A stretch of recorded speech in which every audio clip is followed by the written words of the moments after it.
Hey, this is Felcat the Assassin teaching T3 for Fissure Blow Speed Clear. This is my guild's Endway, which requires a T3. So I will be teaching T3. You're gonna wait for the main tank to ball up the first mob, like in a normal foul. And once that mob is spiked, you will run through and avoid aggro of mobs, as you will see. Do not aggro any of the abyssals or rangers from TOC, otherwise you might mess up the main tank's balls and aggro. So now that it's spiked, you're gonna run through.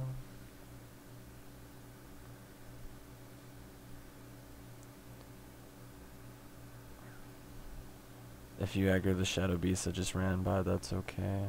That can happen. You're also allowed to aggro the mob over here that the main team kills after they kill the abyssal mob. So it's fine to aggro that because they'll run back. So what the T3 does basically as I'm running over is you do Wailing Forest for the main team to speed up their run. So instead of the main team doing Wailing Forest, they only do TOC and Forge, and then they just clear the way for griffins, which you will bring by yourself. You do griffins, the EOE doesn't grab griffs.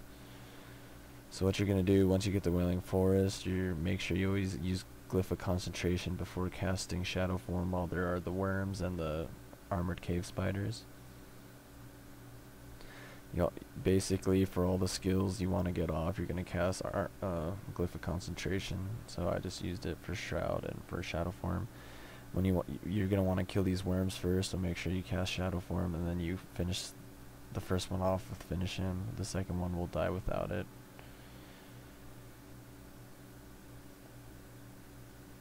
If you do not use Glyph, there's a 100% chance you'll be interrupted, so yeah. So as you can see, I'm still killing worms. It doesn't take too long though. I don't use a cupcake here. I usually use one after I finish these worms though.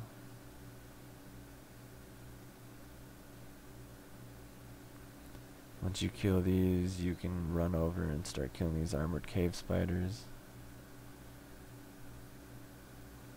As you can see, my E-Bomb got interrupted because I didn't use Glyph of Concentration. I was also still dazed though.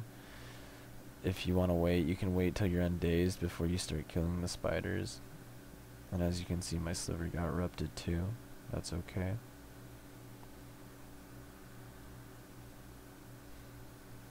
Just as long as your Shroud and your Shadow Form stay up, you'll be fine. I accidentally aggroed the armored cave spiders into a couple of the shepherds, so I just killed one of the shepherds with the cave spider, which is okay.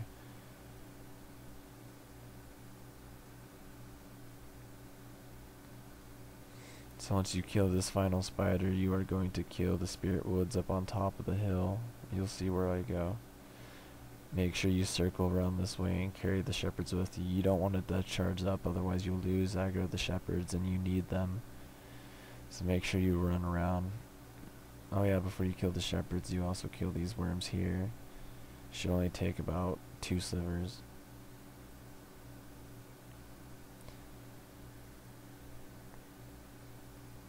If you pay attention to the top left and you see you're not dazed, then you can kill these spirit shepherds here without casting your Glyph of Concentration. But if you're dazed, you can't cast anything without Glyph of Concentration. So after those worms, make sure you kill the spirit shepherds, and once you do that, you're going to run over and kill the shard wolf after you kill these berserkers. So after you kill berserkers, which should only take like a sliver, I cast concentration just because they have a small chance of interrupting you. But once you kill them, make sure you go kill shard wolf first. If you lose aggro of the spirit shepherds by where the worms were, that's okay. You can just pick them up after. I only cast sliver when I kill the shard wolf just to maintain energy pretty well. And then I go down.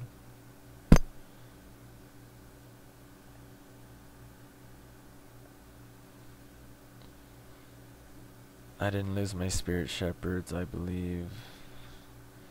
So yeah, I didn't lose them, so they followed me up to kill the shard wolf, so just make sure you bring them down.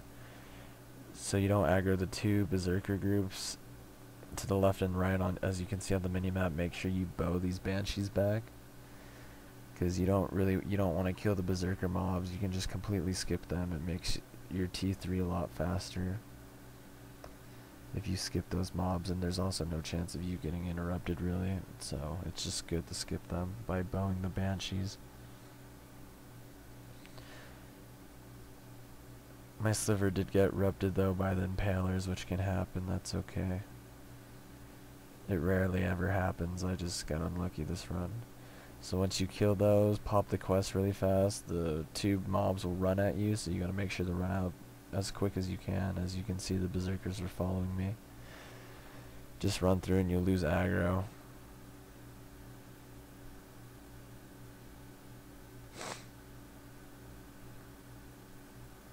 After you lose aggro, you're gonna kill the group of the spirit or the skeletal berserkers with the two skeletal bonds right here. Make sure you kill the berserkers first.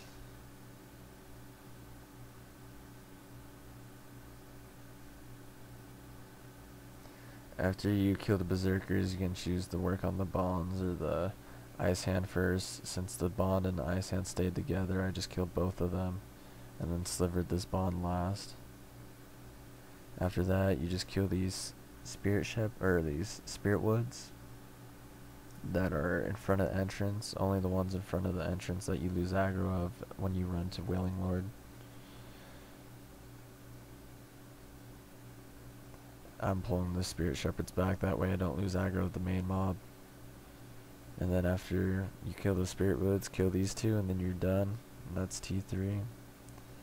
All you do now is you wait for the main team to spike this last group of shepherds for you, and then you'll bring griffs to TOC once they clear the way, and then you're done. T3 is very simple. I advise using pecons when you first do it, just because it uses a bunch of energy, but once you get used to doing it, what I do is, instead of using pecons before I go and kill the more mobs, I'll just get energy by using a Zealous Scythe on the spirit woods. But otherwise, I would recommend using a cupcake, especially if you accidentally aggro the berserker mobs next to the Wailing Lord. But yep, the run's over. Hope you guys enjoyed. Watch more of my videos, I'll be making more. I hope you guys enjoyed.